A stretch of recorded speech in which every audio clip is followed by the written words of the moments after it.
area of sectors and composite shapes. Now, what is a sector? A round pizza or a round cake. If you take a slice of that from the center, let's take this nice moldy cake, go to the middle, sort of like a Pac-Man. That will be a circle sector. So it's part of a circle of which a piece is being cut that comes from the middle. That will be a circle sector. It can look like that, or it can only be part of it, like that. Both of those are circle sectors. Now when I calculate the circle sector, it's the same as when we did the circumference of a circle. What we know is that this area that I have here is part of a full circle. And although this looked like 90 degrees, I can't just accept that. I need to know what the distance is, or the angle is. So I need to know what is this angle, and I'm going to call this angle theta. Or if I'm looking for this one, if I want to know what is this area, I need to know what is that angle theta. So what we do is we say area of a circle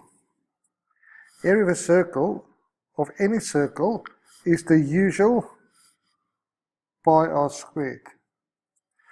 That will be for a full circle, so that is what if the circles will be there. I'm only looking at a fraction of the circle, so I'm going to multiply with whatever fraction I have. Now a full fraction, or a full one, will be 360. So whatever fraction that is will be whatever the angle is out of 360. And it can either be a big angle, or it can be a large angle, but it's always the part that we're looking at. So that is how I would find the area of a sector. Area of composite shapes can be handled on different ways.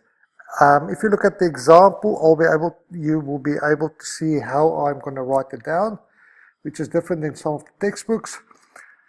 What I do with composite shapes, that can be either something like where I have something like that, where I have a rectangle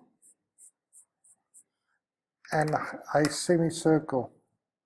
If I have a semicircle, I can then say that the area, the total area total, and what I will do is I'll name this area 1.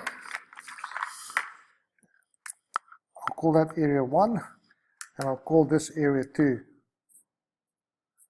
Area 2. So I'll say area 1, total area, is area 1 plus area 2. Area 1 plus area 2. Now usually I get you to calculate area 1 by itself. So area 1 will be length times width. You'll get an answer which you substitute in there. Area 2, in this case, will be a semicircle, which means it's pi r squared, but it's half a circle, so I'm going to divide that by 2. I'll find answers for both of those and then add the two answers to get the total. A different way to do that, or another way that they can ask you, is when they have maybe a shape that looks like this. So let's say you have a circle that's a perfect round circle, and I have cut out a piece of that. So that is just a hole. What I'll do is I'll call the big circle area 1, and I'll call the smaller circle area 2. I'll then say that the total area is, and I will find everything,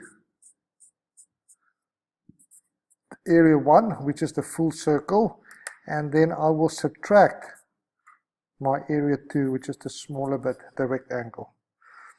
Again, I will calculate area 1 first by saying that that is pi r squared, a circle. I'll find my answer. I'll then calculate area 2, which is a rectangle, length times width. I'll get an angle, and I'll take this angle away from that angle. Two different ways of doing those questions.